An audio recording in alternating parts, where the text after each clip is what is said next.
Today, I would like to talk about Bitcoin, very first cryptocurrency invented. It's the most valuable and well-known crypto on the market. First launched in 2009 by a computer programmer known as Satoshi Nakamoto. Originally a way before e-transfer for people to transfer money digitally. Many can argue that Bitcoin is a good thing and can be a very useful tool to society. That's also what they said in the 60s about smoking. Bitcoin, like any other cryptocurrency, tends to boom and bust a lot. It has crashed several times in the past and is strongly referred to as a bubble. Bitcoin had decreased more than 70% in value from an all-time high of $68,000 in 2021 to $16,000 in 2023. Not too long ago, it finally stabilized to around $30,000.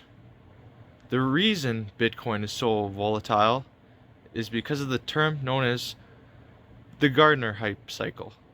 Essentially, what this means is it has a boom, bust, and eventually balance. It's a cycle used for most new technologies which pop up on the market. This is how Bitcoin should be. But instead, it's more like this.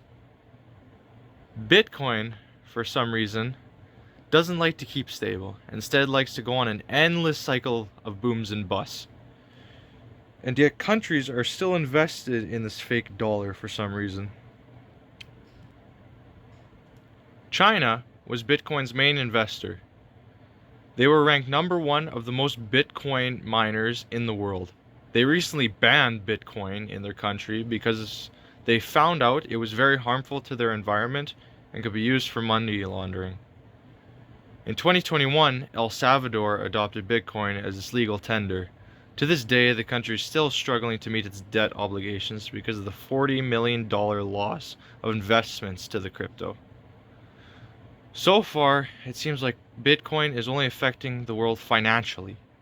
What if I told you it is strongly affecting our world environmentally too? Let me explain. To mine and network Bitcoin, it takes an insane amount of energy, more than it does to power some smaller countries. The US accounts for 38% of Bitcoin mining in the world. They also use fossil fuels to obtain electricity. In 2021, they accounted for 14% of the world's greenhouse gas emissions, putting them in second place for most produced. China, before they backed out, accounted for 21% of Bitcoin mining. And Kazakhstan accounted for 12%. The problem with these numbers is that these countries get their electricity from coal, crude oil, and fossil fuels. Not only is mining crypto harmful to the air, but the earth itself too. As time goes on, certain technology tends to become obsolete. Therefore, must be thrown out, and the next best thing has to be bought. According to Digiconomist, the Bitcoin network generates roughly 72,000 tons of waste annually. That's equivalent to about 3,338.5 F-22 fighter jets being thrown in the dump each year. Bitcoin is one of the most profitable businesses out there. I urge you not to invest in it because of how much harm it really does. It's unlikely that crypto mining will ever become environmentally friendly due to the intensive amounts of electricity it takes to network and mine a single Bitcoin. Thank you.